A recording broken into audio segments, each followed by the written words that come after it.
Aujourd'hui, je travaille dur. Le téléphone sonne. Je fais semblant de ne pas entendre. Il continue de sonner. Je tourne la tête. Il sonne encore. J'exprime mon mécontentement. Okay, Houston, we've had a problem here. This is Houston. Say again, please. They came up with some very simple things. Let's tell the truth. Let's be fair. Let's keep our promises. Let's respect the individual. And let's encourage intellectual curiosity. Au début des années 2010, certaines startups de la Silicon Valley ont estimé que des distributeurs de M&M's et des murs d'escalade étaient nécessaires au bien-être de leurs employés. L'arrivée de ces nouveaux gadgets dans les entreprises a un nom, le Happiness Management. J'ai des places pour Julien Doré ce soir, ça te dit de venir avec moi? Ah ouais, canon! Mais attends, j'ai tous ces comptes rendus là bouclés, mais si j'y arrive, ouais, avec plaisir, ouais. Certaines entreprises ont même carrément proposé des toboggans, des vacances illimitées, des salles de sport privées ou même des séances de Botox à prix réduit. Vous vous en doutez, tout ça n'est pas vraiment fait pour rendre les gens heureux, mais plutôt pour les rendre plus productifs. Selon une étude réalisée en 2014, se sentir heureux au travail augmenterait notre productivité de 12%.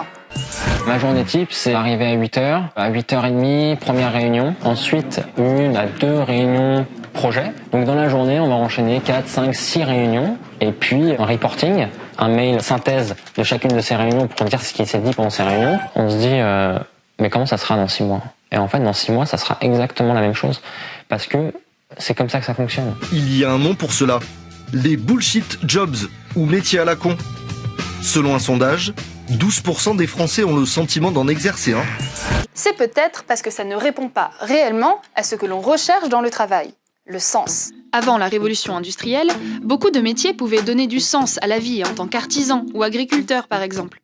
Ces métiers ont du sens parce qu'on produit quelque chose qui aide tout le monde.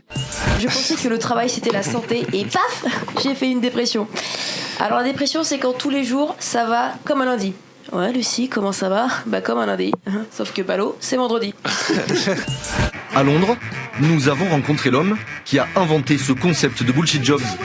Il y a les larbins, les porte-flingues, les rafistoleurs, les cocheurs de cases et les petits chefs. Le dîner avec nos hommes, ça marche toujours? J'avais complètement zappé. Du burn-out ou même du bore-out qui arrive lorsqu'on s'ennuie trop au travail, il existe désormais le brown-out, lorsqu'un salarié ne comprend pas ou plus le sens de son travail. Brown-out means power loss at work. They're not particularly energized or engaged, but they're still vaguely there. Des gens m'ont écrit et m'ont dit « Oh mon Dieu, vous avez raison, je suis un avocat d'affaires et je n'apporte rien à la société. Je suis déprimé tout le temps. » Littéralement, c'était les mots utilisés. Et finalement, avec le happiness management, c'est apporter au salarié ce qui semble utile à son bien-être. C'est une vision finalement hyper utilitariste, hyper normée du bonheur, qui peut être remise en cause parce que la définition du bonheur finalement est très personnelle. Tu veux faire un ping-pong? Personne ne veut jouer avec moi. Quoi? Faut pas. Je comprends pas, on a le droit de jouer, on n'a pas le droit de jouer. Ok, sur le principe, oui, on a le droit de jouer au ping-pong. Le problème, c'est qu'il y a un algorithme qui mesure notre temps de pause en fonction de l'inactivité de notre poste de travail. Et s'il constate que tu fais partie des 20% les moins productifs de la boîte, tu reçois une notification qui t'informe que t'es viré. Du coup, pour te rassurer, les gens aussi grisonnants que bedonnants t'ont dit « On va remettre de l'humain au travail !»